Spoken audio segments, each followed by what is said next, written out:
오늘도 복된 하루 되시기를 주님의 이름으로 축복합니다.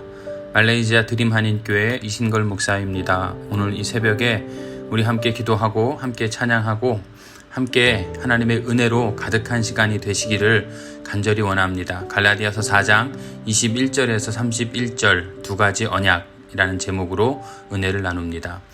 내게 말하라. 율법 아래에 있고자 하는 자들아, 율법을 듣지 못하였느냐? 기록된 바 아브라함에게 두 아들이 있으니 하나는 여종에게서 하나는 자유 있는 여자에게서 낳다 하였으며 여종에게서는 육체를 따라 낳고 자유 있는 여자에게서는 약속으로 말미암았느니라. 이것은 비유니 이 여자들은 두 언약이라. 하나는 시내 산으로부터 종을 낳은 자니 곧 하갈이라. 이 하갈은 아라비아에 있는 시내 산으로서 지금 있는 예루살렘과 같은 곳이니 그가 그 자녀들과 더불어 종노릇하고 오직 위에 있는 예루살렘은 자유자니 곧 우리 어머니라. 기록된 바 잉태하지 못한 자여 즐거워하라. 산고를 모르는 자여 소리질러 외치라. 이는 홀로 사는 자의 자녀가 남편 있는 자의 자녀보다 많음이라 하였으니 형제들아, 너희는 이삭과 같이 약속의 자녀라. 그러나 그때에 육체를 따라 난 자가 성령을 따라 난 자를 박해한 것 같이 이제도 그러하도다. 그러나 성경이 무엇을 말하느냐? 여종과 그 아들을 내쫓으라. 여종의 아들이 자유 있는 여자의 아들과 더불어 유업을 얻지 못하리라 하였느니라. 그런즉 형제들아, 우리는 여종의 자녀가 아니요 자유 있는 여자의 자녀니라. 아멘. 오늘은 갈라디아서 13번째 시간 두 가지 언약이라는 제목으로 함께 은혜를 나누고자 합니다. 육체를 따라 난 자와 약속을 따라 난 자, 21절부터 23절 말씀이죠. 사도 바울은 아브라함의 두 아들 이스마엘과 이삭에 대해 말하고 있습니다. 하나님께서 아브라함에게 사라를 통해서 낳은 자식에게 이 땅을 유업으로 받을 것이다 라고 약속을 하셨습니다. 그런데 아브라함은 그 약속을 기다리지 못하고 사라의 몸종이었던 하갈을 통해서 이스마엘을 낳았습니다. 이스마엘은 비록 아브라함의 피가 흐르기는 하지만 약속의 자녀가 아니라 사라의 몸종인 하갈에서 났기 때문에 그의 신분은 종일 수밖에 없었습니다. 그러나 이삭은 자유자인 어머니 사라가 낳았기 때문에 자유한 신분을 가지고 있습니다.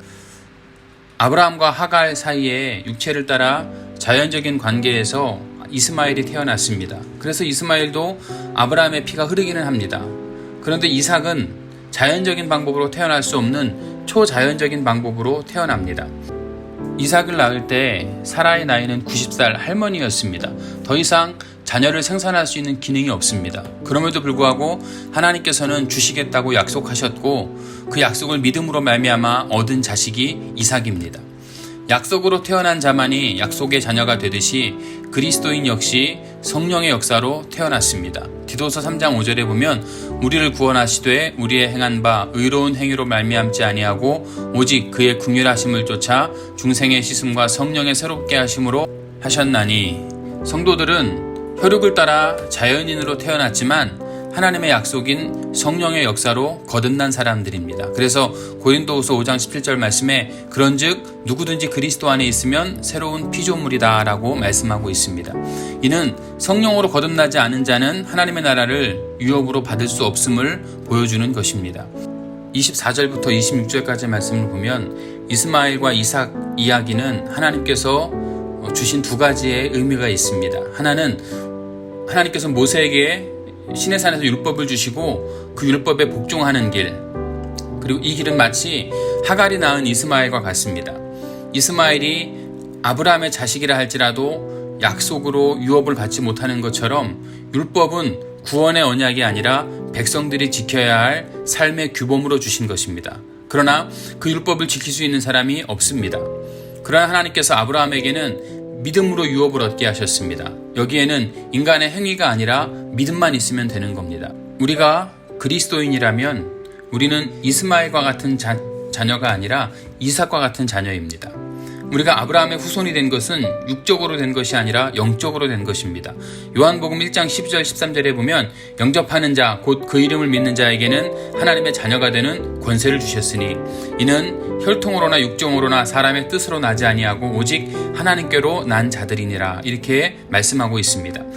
우리가 이삭과 같은 존재들이라면 우리는 이삭과 같은 대우를 받습니다.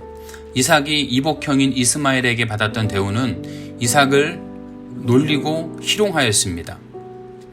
이삭은 이스마엘에게 조롱과 멸시의 대상이었습니다. 29절 말씀에 보니까 그러나 그때에 육체를 따라 난 자가 성령을 따라 난 자를 핍박한 것 같이 이제도 그러하도다. 하나님의 약속을 따라 사는 자들은 조롱을 받을 수도 있고 멸시를 받을 수도 있습니다. 그리고 또 이게 오늘의 현실입니다. 블레셋 장군이었던 골리앗, 이 골리앗은 이스라엘의 군대를 괴롭히고 비웃고 멸시했습니다. 마찬가지로 이삭이 이스마엘에게 희롱당하고 핍박당하듯이 이 세상에서 경건하게 살려고 하는 자들에겐 핍박이 있을 수도 있다라고 하는 겁니다. 30절부터 31절 말씀을 계속 보면 이삭이 이복형이었던 이스마엘에게 멸시를 받았지만 결국 아버지 아브라함의 상속자가 되어서 아브라함의 유업을 이을 수 있었습니다. 창세기에 보면 아브라함은 하나님의 뜻을 알지 못해서 이스마엘을 상속자로 삼으려고 한 적도 있습니다. 아브라함이 하나님께 이스마엘이나 하나님 앞에 살기를 원하나이다 이렇게 호소했습니다. 그럼 하나님께서 뭐라고 하셨냐면 내가 이삭과 내 언약을 세우리라 라고 말씀하고 있습니다. 이것 때문에 사라는 아브라함에게 여종과 그 아들을 내어 쫓으라고 요구했고 아브라함 또한 사라가 말한 대로 하였습니다. 하나님은 쫓겨난 하갈과 이스마엘을 통하여서 한 나라를 이루시겠다고 하였지만 그건 진정한 상속자에게 주어지는 나라가 아니었습니다. 진정한 상속은 이삭에게서 난 자라야 한다라고 성경은 하나님은 말씀하고 있습니다. 하나님 나라의 진정한 상속자는 그리스도를 믿고 성령으로 거듭난 사람들임을 말하고 있는 것입니다. 아브라함의 집은 여종을 내어 쫓기 전에 하루도 편할 일이 없었습니다. 하갈은 사라를 무시했고 이스마엘은 이삭을 핍박하고 괴롭혔습니다. 이처럼 율법의 속박에서 벗어나지 않으면 참된 기쁨과 참된 평안과 감사를 맛볼 수가 없습니다. 이삭의 운명은 양면성이 있습니다. 한편으로는 이스마엘에게 고통을 당합니다. 그러나 다른 한편으로는 상속의 특권이 있습니다. 로마서 8장 17절부터 보면 자녀이면 또한 후사 곧 하나님의 후사요 그리스도와 함께 한 후사니 우리가 그와 함께 영광을 받기 위하여 고난도 함께 받아야 될 것이니라. 생각건대 현재의 고난은 장차 우리에게 나타날 영광과 좋게 비교할 수 없도다.